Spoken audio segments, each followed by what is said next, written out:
ఎవరన్నా దొంగ లెక్కలు చెప్తే కాకి లెక్కలు అనేటోళ్ళు.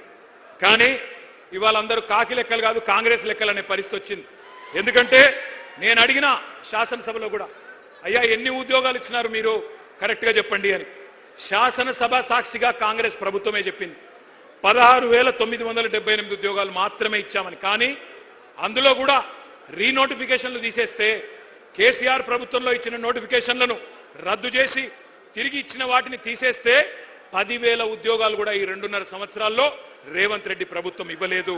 ఇది వాస్తవం.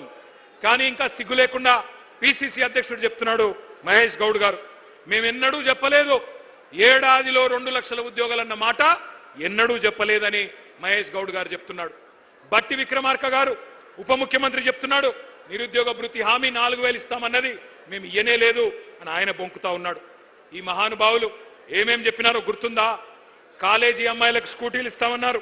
ఇవాళ ప్రియాంక గాంధీ గారిని రాష్ట్రంలోని మా చెల్లెలు అడుగుతున్నారు, ఎక్కడ నీ స్కూటీలు అని అడుగుతా ఉన్నారు. స్కూటీలు లేవు, మొత్తం లూటీ మాత్రం జోరుగా నడుస్తూ ఉన్నది. బ్రహ్మాండంగా నోటిఫికేషన్లు లేవు, లూటిఫికేషన్ మాత్రం జోరుగా నడుస్తున్నది.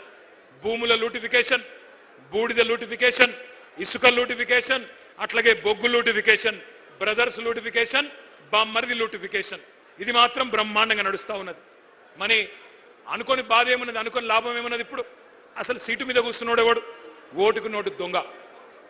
నమ్మించి మోసం చేయడంలో నిష్ణాతుడు, పిహెచ్డి చేసిన వాడు రేవంత్ రెడ్డి.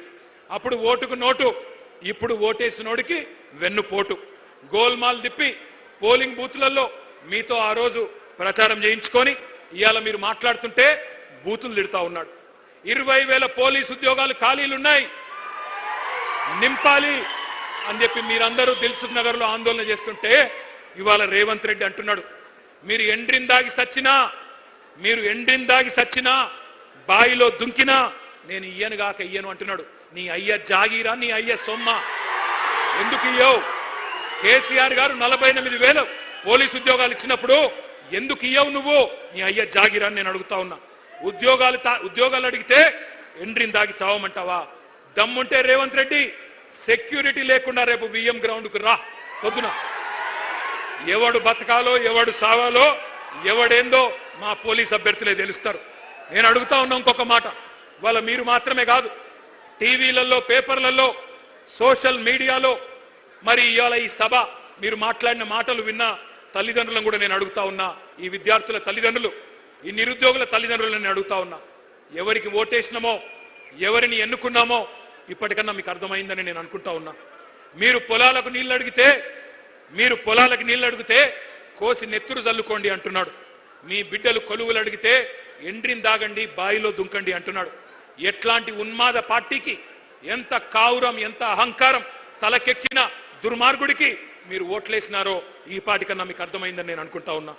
గ్రూప్ 1 మెయిన్స్ కోసం 1:100 పిలుస్తా అని చెప్పిండ్రు. పిలువురా నాయన అంటే మరి మళ్ళీ తలకు మాసిన సన్నాసులు అని తిడతాడు. గ్రూప్ 2 ఉద్యోగాలు 2,000కు పెంచరా నాయన నువ్వే చెప్పినావంటే పెయిడ్ ఆర్టిస్టులు అంటాడు, లాగుల తొండలు ఇడిచి పెడతా అంటాడు, శంకినీలను తిడతాడు. 25,000 మెగా డిఎస్సి ఎక్కడా?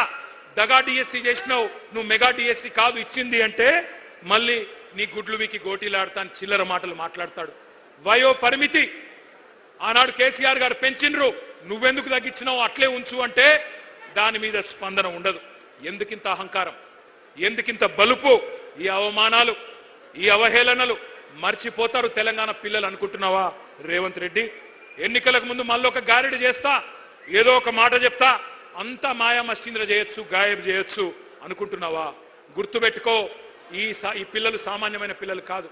యూనివర్సిటీలలో, కాలేజీలలో జార్జ్ రెడ్డి ఆ రోజు చెప్పిండు, ఏమన్నాడు అన్నాడు, జీనా హైతో మర్నా సీఖో, కదం కదం పే జీనా హైతో, గట్టిగా నాల, జీనా హైతో కదం కదం పే, జీనా హైతో మర్నా సీఖో, కదం కదం పే లడ్నా సీఖో అని యూనివర్సిటీ గోడల మీద పోరాట నినాదాలు రాసుకొని జార్జ్ రెడ్డి స్ఫూర్తిగా ఆత్మాభిమానాన్ని అణువున నింపుకున్న మా తమ్ముళ్ళు, మా తెలంగాణ తమ్ముళ్ళు వీళ్ళంతా. ఉస్మానియా విశ్వవిద్యాలయ విద్యార్థులని బీరు బిర్యానీ బ్యాచ్ అని పిలిచిన ఎలక్షన్లకు ముందు, అయినా నిన్ను క్షమించిండ్రు. Hyderabad central university, Maulana Azad university వాళ్ళ భూములు గుంజుకున్నావు, రియల్ ఎస్టేట్ దందా చేస్తున్నావు, క్షమించరు నిన్ను. పొట్టు పొట్టు ఆకలుంది ఈ యువతరానికి. ఒట్టు పెట్టుకుంటున్నారు కాంగ్రెస్ కు గోరి గడతామని గుర్తుపెట్టుకో. కాంగ్రెస్ కథకు ముగింపు వాళ్ళే రాస్తారు.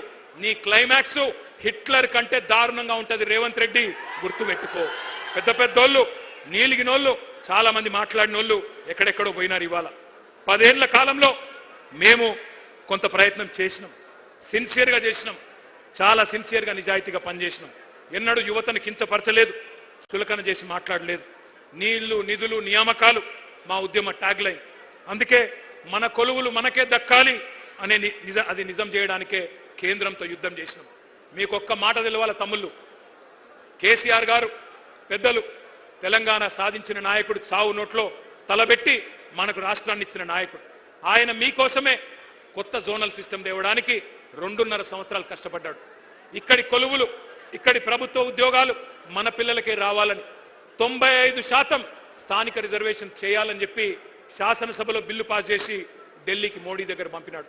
2 ఏళ్లు మోడీ గారు దాన్ని బూజు దులపకుండా అట్లే పెట్టుకుంటే కేసీఆర్ గారు మళ్ళీ తిరిగిపోయి మోడీ గారిని కలిసి, అయ్యా మా నినాదమే నియామకాలు, నీళ్లు నిధులు, మా పిల్లలు ఎదురు చూస్తున్నారు, నోటిఫికేషన్లు ఆలస్యమవుతున్నాయి, ఈ కారణం వల్ల దయచేసి సంతకం పెట్టించండి అంటే ఆ రోజు మోడీ గారు అన్న మాట ఏమన్నాడు ఆయన? ఏందయ్యా నీది ఏమన్నా ప్రత్యేక దేశం అనుకుంటున్నావా, లేక భారతదేశంలో ఒక రాష్ట్రం అనుకుంటున్నావా? 95% రిజర్వేషన్ లేనిది ఎట్లుంటది? అట్లా దేశంలో ఎక్కడ లేదు, ఏ రాష్ట్రంలో అంటే కేసీఆర్ గారు 1.5 సేపు మొత్తం తెలంగాణ ఉద్యమ చరిత్ర చెప్పిండు. ఎట్లా మన పిల్లలు కొట్లాడి పోరాడి ముల్కీ ఉద్యమం నుంచి, గైర్ ముల్కీ ఉద్యమం నుంచి, ఇడ్లీ సాంబార్ గోబ్యాక్ ఉద్యమం నుంచి 610 జీవో, గిర్గ్లానీ కమిషను అన్ని కూడా 6 పాయింట్ ఫార్ములా అన్ని చెప్తూ 14F అన్ని చెప్పి ఒప్పించి మెప్పించి చివరికి ఆ రోజు మోడీ గారిని ఒప్పిస్తే 95% స్థానిక రిజర్వేషన్లున్న ఒకే ఒక్క రాష్ట్రం భారతదేశంలో మన తెలంగాణ. ఇది మన కేసీఆర్ సాధించిన విజయం, మన కేసీఆర్ సాధించిన విజయం. డిస్టర్బ్ చేయకండి బిడ్డ. ఒక్కసారి నేను మిమ్మల్ని అడుగుతా ఉన్నా, ఎంత ఘర్షణ పడ్డామో, ఎంత పని చేశామో, ఎంత శ్రమ చేశామో మాకు తెలుసు, మీకు తెలుసు. కానీ నేను మొత్తం మంచి జరిగిందని నేను అంటలేను. కొన్ని పొరపాట్లు కూడా జరిగినాయి, తెలుసో తెలియకనో కొన్ని పొరపాట్లు జరిగినాయి. టీఎస్పీఎస్సీ పేపర్ లీక్ అయింది.